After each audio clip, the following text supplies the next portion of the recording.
400M, c'est un avion qui est pour nous révolutionnaire en termes de capacité et d'emploi.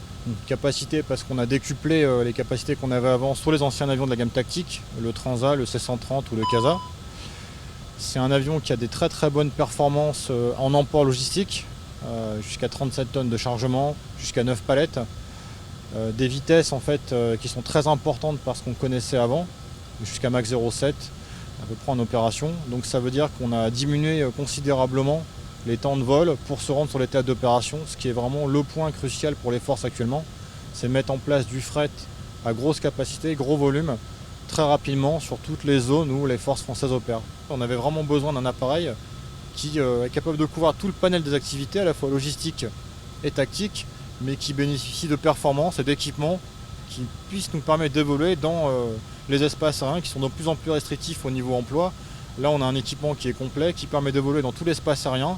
On a un cockpit qui est très très abouti, qui est très fortement inspiré du 380, avec en particularité l'emploi du head-up display, donc qui pour nous permet de piloter avec une VTH, c'est-à-dire un viseur tête haute.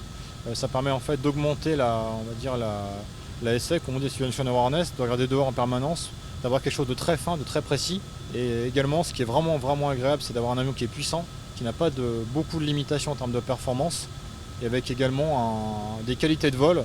Donc le système, le Fly-by-Wire Airbus, les commandes de vol électriques qui sont très très abouties et qui sont vraiment étudiées pour un avion avec des capacités tactiques. On va dire la masse de l'appareil est totalement gommée par les commandes de vol électriques. C'est ce qui en fait sa force. On n'a pas cette sensation qu'on pouvait avoir sur des avions d'ancienne génération. Donc les commandes de vol électriques, au travers de lois très très élaborées, gomment tous ces paramètres-là. On a vraiment un avion qui est pilotable, qui est très agréable, qui est très très sain à piloter. Il est quasi impossible de se retrouver dans une situation critique sur cet appareil. Donc l'armée de l'air peut projeter tous les véhicules, les derniers matériels de la défense, comme par exemple le VBCI qui, grâce à la 400M, peut être projeté maintenant. C'est un véhicule qui fait 28 tonnes et de par sa dimension et de par le poids. Donc il n'y a que la 400M qui peut projeter ce véhicule-là. Et pour tous les autres matériels de la défense, par exemple comme les hélicos, le Caïman qui est un nouvel hélicoptère, le Caracal, le Tigre et même les anciennes générations aussi comme le Puma ou Super Puma. C'était beaucoup plus difficile, oui, parce qu'il y avait beaucoup plus de démontage, parce que les avions étaient beaucoup plus petits, donc le volume était moindre, donc du coup beaucoup plus difficile à projeter.